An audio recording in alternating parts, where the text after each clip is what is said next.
Enteekateeka eno ya byabufuzi erwanira eddembe ly'abakyala ne bye baagala okuteeka mu nkola eri ebibiina by'ebyobufuzi ng'ensonga enkulu eri abakyala mu ggwanga Uganda.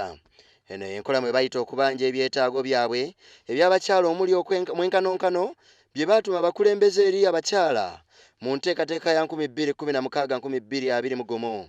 Enteekateeka eno y'abakyala mu kalulu ka bonna mu mwaka 2016 mwaka 2021 ezimbiddwa ku kwebuuza wamu n'okubeera kimu mu bitundu bya Uganda ebiwera ddala 16. Twakola kutuula n'abakyala mu regions 16 emyaka zayitawo ne twakola ne national consultations n'abakyala ebintu bingi yabakyala oba ebizibu bingi abakyala bye bayina naye mu manifesto eno tuyina ebintu 5 kye twagala nti political parties zonna mu Uganda bonna be bagenda kwesimbawo emwaka egujja nti baagala kwesimbawo okubeera mu gavumenti waliwo fena tumanyi nti gavumenti waliwo party emu naye proposals okubeera mu gavumenti political parties bonna bagenda kwesimbawo kati bwe beesimbawo buli political party bajja ne manifesto ne bateeka mu nkola olusi bajja ne manifesto bateeke babuuze banna Uganda nti zino ze manifesto zaffe. Omukubiriza w'olukiiko lw'eggwanga olukulu Rebecca Alitwala Kadaga abadde alina okubeera omugenyi omukulu tasobodde era bw'atyo n'agenda mu maaso n'okutuma omubaka Mongini Betty Ongom ng'akakasizza ku lulwe nti wakulembera wamu n'ebibiina by'abakyala okulaba nga bye baagala bituukirira mu bibiina by'ebyobufuzi eby'enjawulo.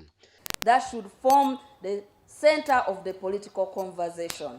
Ensonga ez'enjawulo zizze zoogerwako abakyala kasookedde enteekateeka eno ebagibwa mu mwaka gwa 1996 era zino mwe muli ebyobulamu obwenkanonkano obwannannyini ku ttaka ebyenjigiriza by'abakyala n'abaana ab'obuwala kussa n'ebyenfuna ebirina okutambulirwamu ko n'abakyala okutwalibwa ng'ensonga mu byobufuzi mu Uganda. The one who will get in government for the next 5 years 2016-2021 will include 1.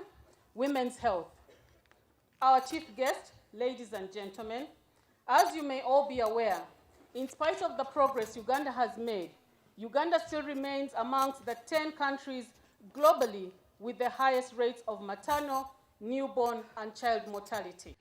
Abakulembeze b'ennono ebibiina by'obufuzi wamu n'ab'ebyobufuzi abalina endowooza ezaabwe bayite ba independent be bavudde era babadde abasaale mu kuteeka amaanyi mu nkola eno okulaba ng'ebirowoozo by'abakyala bitwalibwa ng'ensonga enkulu mu nteekateeka ey'okulonda kwa bonna mu mwaka 2016 mu mwaka 2021. Ebisuubizo bitannasibwa mu nkola ku ebyo abakyala bye bazze basaba biteekeddwa mu nkola n'okutambulirako omulaka ebibiina okuli Uganda Women Network, Sewigo, Forum for Women in Democracy, ACFOD wamu ne Women's Democracy Network Uganda.